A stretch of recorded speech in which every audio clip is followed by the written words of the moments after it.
Hindi kawawa ang walang asawa.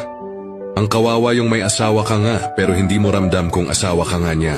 Minsan, ang hirap kapag magkasama kayo sa iisang bahay pero parang mag-isa ka pa rin. Yung presence niya nandyan pero yung connection parang wala. Mas masakit yun kaysa sa physical na pagiging single. Hindi lahat ng relasyon ay sukatan ng katatagan kung may label na kasal o magjowa. Kasi ang tunay na tanong, masaya ka ba at nire-respeto ka ba sa relasyon na yun? Dahil doon mas nasusukat ang tunay na contentment ng tao. Maraming tao ang natutong magtiis dahil ayaw masira ang pamilya o relasyon. Pero sa tagal ng pagtitiis, minsan nakakalimutan na rin nila kung paano maging masaya para sa sarili nila. Hindi selfish ang piliing maging okay ka rin. Sa dulo, hindi status ang sukatan ng halaga ng isang tao. Mas mahalaga kung paano ka tratuhin at kung paano mo rin tinatrato ang sarili mo.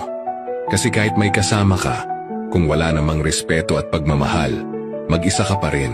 Yung darating din yung point na marirealize mo na peace of mind is a form of love. Yung tahimik na buhay na hindi ka kailangang manghula kung mahal ka ba talaga. Doon mo makikita na hindi ka wala ng pagiging mag-isa kung mas totoo naman ang kapayapaan mo.